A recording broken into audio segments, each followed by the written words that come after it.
आजचे सत्कार मूर्ती लोकनेते आदरणीय रामशेठ ठाकूर, मंचावर उपस्थित माझे सर्व जुने मित्र, सहकारी, मंत्रीगण, खासदार, आमदार, माजी आमदार, सर्व नेते मंडळी, बांधवांनो आणि बहिणींनो, रामशेठ ठाकूर यांचा आपण अमृत महोत्सव साजरा करतो. पण खरं म्हणजे अनेक सत्काराचे कार्यक्रम असे असतात की त्या कार्यक्रमामध्ये गेल्यानंतर आपल्याला काय बोलावं आणि काय बोलू नये हे समजत नाही. पण आज आपण सगळेजण जे इथे जमलेलो आहोत ते मनातून आणि हृदयातून रामशेठ ठाकूर यांच्यावर प्रेम करणारे आहोत. आणि हे प्रेम याकरता आहे की त्यांचं कार्य, कर्तृत्व, नेतृत्व आणि दातृत्व याचा आपल्या सगळ्यांना जवळून परिचय आहे. माझ्याकरता अनेक आठवणी आहेत. मी 1995 साली ज्यावेळी मुंबई पुणे एक्सप्रेस हायवे आणि पनवेल ते सायन मार्गावरच्या उड्डाणपुलाचं काम हातात घेतलं, त्यावेळी हा जो पनवेल टू JNPT रोड होता, इथले कॉन्ट्रॅक्टर पळून गेले होते. टेंडर काढल्यावर कोणी काम करायला तयार नव्हतं, म्हणजे पळवलेच होते ते सगळे. आणि ती सगळी कामं पुन्हा सुरू करण्याकरता ज्या लोकांनी मला सहकार्य केलं त्याच्यात रामशेठ ठाकूर हे प्रमुख होते. ते म्हणाले या भागाचा विकास झाला पाहिजे, अडचणी आहेत त्या आपण सोडवूया. मी शिपिंगचा मंत्री झालो आणि शिपिंगचा मंत्री म्हणून JNPT मध्ये 1 लाख कोटी रुपयाची कामं करण्याची संधी मला मिळाली. परंतु अनेक प्रश्न अडकलेले होते. त्यावेळी महेशजी JNPTचे ट्रस्टी होते. पुनर्वसनाचे प्रश्न सुटले नव्हते, लोकांना अनुदान मिळालं नव्हतं, सिडको JNPT याच्यात वाद होते. आणि त्यामुळे जगातलं 3ऱ्या नंबरचं हे कंटेनर पोर्ट याची अनेक कामं अडकलेली होती. पण या सगळ्या कामामध्ये ज्यावेळी ते माझ्याकडे आले आणि त्यांनी ज्या चांगल्या सूचना लोकहिताच्या केल्या त्या सगळ्या सूचना मान्य करत करत आम्ही पुढे गेलो. आणि एखादी गोष्ट होत नसेल तर मी त्यांना समजून सांगितले की ही करता येणार नाही, यातली अडचण आहे, ते त्यांनी स्वीकारलं.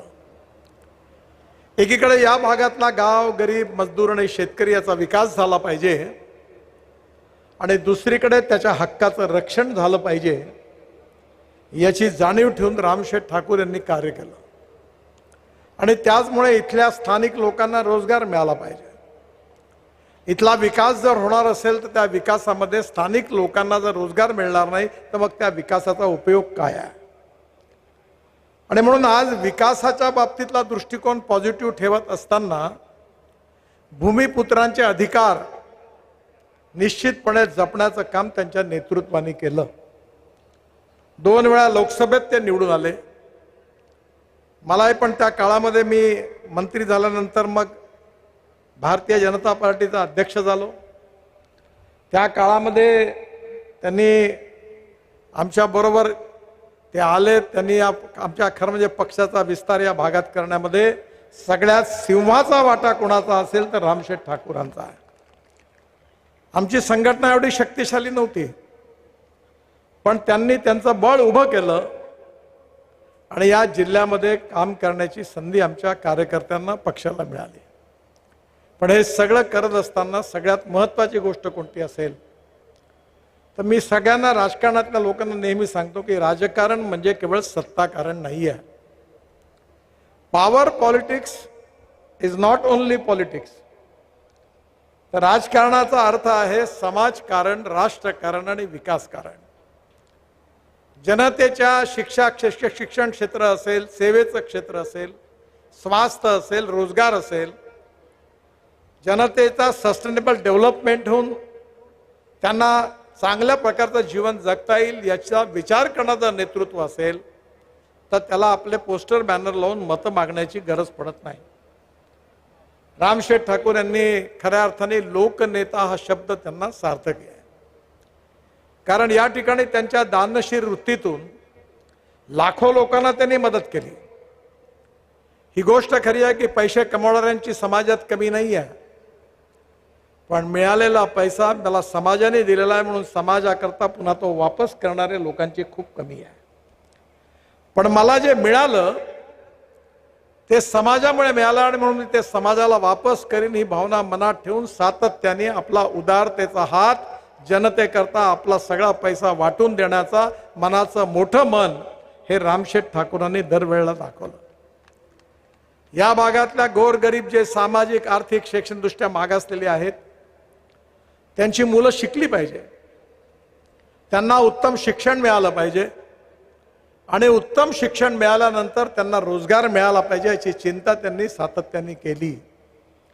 आणि त्याचा परिणाम म्हणजे त्यांनी शैक्षणिक क्षेत्रामध्ये मी त्याला साम्राज्य म्हणणार नाही पण शिक्षण क्षेत्रातली एवढी मोठी शक्ती उभी केली की ज्या मार्फत गेल्या अनेक वर्षामध्ये गोरगरिबाच्या लाखो मुलांचं जीवन घडवण्यामध्ये त्यांनी सिंहाचा वाटा उचलला हे विसरता येणार नाही. अनेक लोकांमध्ये शिक्षणाच्या सुविधा करून दिल्या. या ठिकाणी ज्या ज्यावेळी अडचण आली त्या त्यावेळी अनेक वेळा लोकांचे प्रश्न सोडवणं खूप महत्त्वाचं. मी आयुष्यात विसरणार नाही, मला अनेक रस्ते आणि पूल बांधायची संधी मिळाली पण पनवेलच्या तिथला जिथून एक्सप्रेस हायवे सुरू होतो तो चौक आणि सायन या दोन ठिकाणीचा ट्रॅफिक जाम मी त्या काळातला मी बघितला. आताही थोडा कमी झाला पण आता आम्ही मुंबई पुन्हा नवीन हायवे बांधणार आहे पुन्हा आणि तो आता त्याचा पहिलेही टेंडर निघालंही. आता हा अटल पूल क्रॉस केल्यानंतर लगेच 4 किलोमीटर नंतर मुंबई ते बंगलोर या द्रुतगती महामार्गाचं काम सुरू होणार आहे. त्यातलं पहिलं पॅकेजचं टेंडर निघालं आणि इथून केवळ 1.5 तासात पुणे आणि 5 तासात बंगलोरला जाता येईल असा हायवे बांधला आणि ज्यामुळे जिकडे रोड झाला तिकडे विकास होतो पण त्याचबरोबर पोर्ट देखील महत्त्वाचा आहे. JNPT हे आपल्या विकासाचं ग्रोथ इंजिन आहे. हे जगातलं 3ऱ्या नंबरचं पोर्ट आहे आणि भारताच्या विकासामध्ये JNPTचं खूप मोठं योगदान आहे आणि आज हे पोर्ट खऱ्या अर्थाने ताकदीने शक्तीने उभा आहे. ज्या भूमिपुत्रांनी या पोर्ट करता जागा दिली, रस्त्या करता जागा दिली त्या सगळ्यांच्या अधिकाराचं रक्षण करणं आणि दुसरीकडे या सगळ्या विकास कामाची फळं मात्र इथल्या स्थानिक माणसाला देखील चाकायला मिळाली पाहिजे याची तेवढीच काळजी घेणं हे रामशेठ यांनी आयुष्यभर एक तत्व म्हणून स्वीकारलं. आणि म्हणून आज खऱ्या अर्थाने हे जे रामपर्व पुस्तक आहे यात त्यांच्या जीवनाची जी सुरुवात आहे ती शून्यापासून आहे. पण कर्मवीर भाऊराव पाटील यांनी जी रयत शिक्षण संस्था स्थापन केली या शिक्षण संस्थेमध्ये आजही त्यांचा सहभाग आहे. त्यामागे शिक्षण हे वाघिणीचं दूध आहे असं डॉक्टर बाबासाहेब आंबेडकरांनी म्हटलं आहे. आणि म्हणून गोरगरीब सामाजिक आर्थिक शैक्षणिकदृष्ट्या जे मागासलेले आहेत त्यांना उत्तम शिक्षण मिळालं पाहिजे. केवळ सुशिक्षित होणं नाही तर सुसंस्कृत देखील पिढी झाली पाहिजे याचा प्रयत्न त्यांनी केला.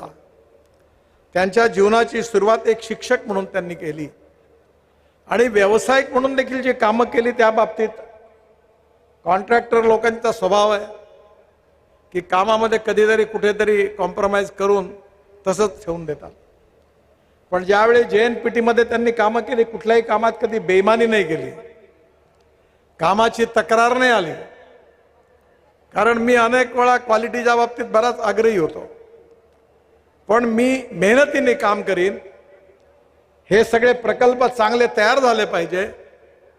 केवळ पैसे कमवणं मला केवळ अपेक्षित नाही आहे. हे प्रकल्पही चांगले होतील आणि ते करताना मला 2 पैसे मिळाले तेवढे मी समाधानी आहे ही वृत्ती त्यांनी ठेवली. आणि त्यांच्याबरोबर माझ्याकडे अनेक वेळा ते आले त्यावेळी त्यांनी आपल्यावर अनेक इथले तरुण लोक कॉन्ट्रॅक्टर तयार केले आणि मला सांगितलं की या सगळ्या लोकांना जर कामं मिळाली तर कामही चांगलं होतील आणि स्थानिक जनता आपल्याला सहकार्य पण करेल. त्यामुळे समाजकारण, राष्ट्रकारण आणि विकासकारण करणारं राजकारण त्यांनी केलं. 1952 आपलं विशेषतः 52 वर्षाचे झाल्यानंतर त्यांनी का निवृत्त झाले मला कळलं नाही. पण सुनील गावस्करांनी आपल्या ज्यावेळी ते उत्तम क्रिकेट खेळत होते त्यावेळी कलकत्ता टेस्टमध्ये त्यांनी 92 रन काढले, अनेक विश्व रेकॉर्ड तयार केला आणि अचानक त्यांनी निवृत्ती जाहीर केली फर्स्ट क्लास क्रिकेटमधून. तेव्हा लोकांनी त्याला विचारलं की तुम्ही चांगल्या फॉर्ममध्ये उत्तम क्रिकेट खेळता, तुम्ही निवृत्त का होता? तेव्हा तटकरे साहेब त्यांनी दिलेलं उत्तर जरूर लक्षात ठेवलं पाहिजे तुम्ही आणि मी. त्यांनी उत्तर असं दिलं की लोक असं विचारतात तुम्ही का रिटायर्ड होत आहात, तेव्हा रिटायर्ड होण्यामध्ये मजा आहे. आणि लोक जेव्हा म्हणतात तुम्ही केव्हा रिटायर्ड होणार आहात, तेव्हा त्यातला अर्थ समजून घेतला पाहिजे की आता लोकांची अपेक्षा काय आहे.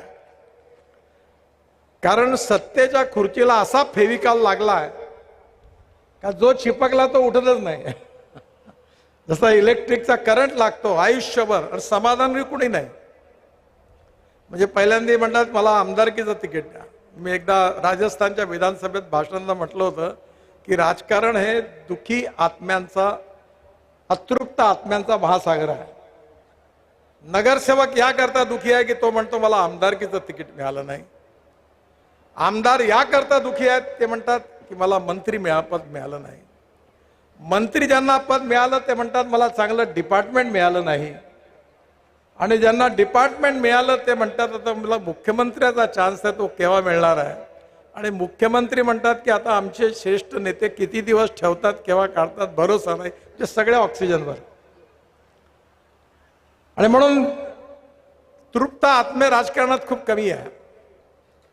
जे मला समाजाकरता आलं ते मी केलं. जनतेने मला जेवढे आशीर्वाद दिले त्याच्याप्रमाणे माझी जबाबदारी लोकशाहीमध्ये पाळली. आणि समाजकारण जे आहे, सेवा आहे लोकांची, शिक्षणा क्षेत्रातलं कार्य असेल, सर्व याच्यामध्ये मी आता काम करत राहीन असं म्हणून त्यांनी 52व्या वर्षी सांगितलं मी निवडणूक लढवणार नाही.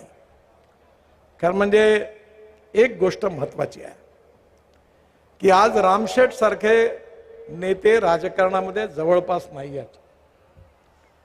खरं म्हणजे आपलं राजकारण आणि तो आजच्या आपल्या याचा विषय नाही आहे. पण आमच्यासारख्या लोकांनी लक्षात ठेवलं पाहिजे की सत्ताकारण केवळ उपयोगाचं नाही आहे, तर सामाजिक जबाबदारी, सामाजिक दायित्व, सामाजिक संवेदनशीलता, समाजातला गाव, गरीब, मजदूर, शेतकरी यांच्याबद्दलची कटिबद्धता, शिक्षण असेल, स्वास्थ्य असेल, सेवा असेल, रोजगार असेल, या क्षेत्राबद्दल सातत्याने प्रश्न सोडण्याकरता तळमळीने काम करणं हे खरं राजकारण आहे. आणि ते राजकारणाचं व्रतस्थ राजकारण रामशेठ यांनी आपल्या जीवनात स्वीकारलं. आणि म्हणून आज त्यांचा आदर्श सत्तेच्या राजकारणात काम करणाऱ्या राजकीय नेत्यांनी निश्चितपणे ठेवला पाहिजे. परमेश्वर कृपेने त्यांची प्रकृती उत्तम आहे. आज जरी आपण अमृत महोत्सवी अभिष्टचिंतन सोहळा साजरा करत असलो तरी त्यांची मला पूर्ण विश्वास आहे की निश्चितपणे पुन्हा एकदा आपण त्यांचे 100 वर्ष जेव्हा पूर्ण होतील तेव्हा नक्की येऊ. मी पण येणार. आज मी स्पेशली दिल्लीहून आलो या कार्यक्रमाकरता. कालच मी गुवाहाटीला होतो, गुवाहाटीहून बंगलोरला गेलो, बंगलोरहून रात्री दिल्लीला गेलो आणि आज रात्री पुन्हा इथे आलो. तर मला आमचं ऑफिस म्हणालं साहेब खूप उलटं होत आहे, त्रास होतो आहे. अरे म्हटलं ते नाही, मला जायचं आहे या कार्यक्रमाला.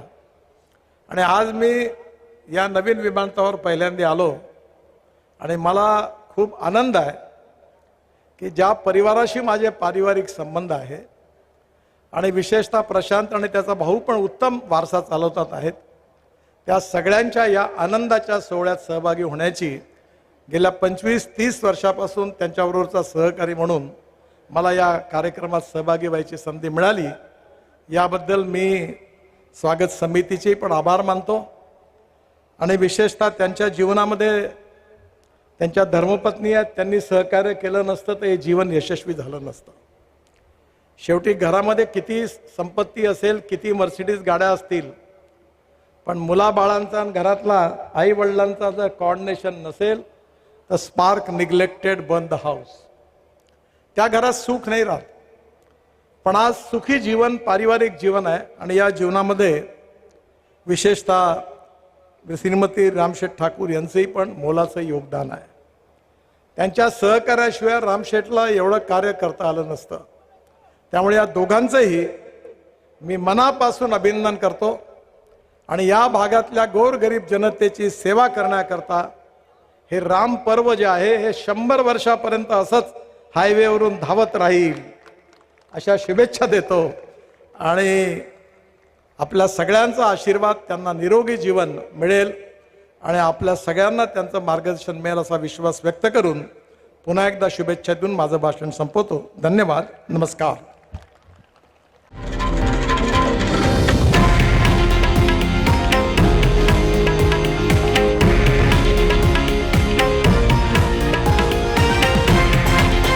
हे आहे देशातील नंबर 1 न्यूज नेटवर्क आणि आपण पाहत आहात TV9 मराठी, एकमेव.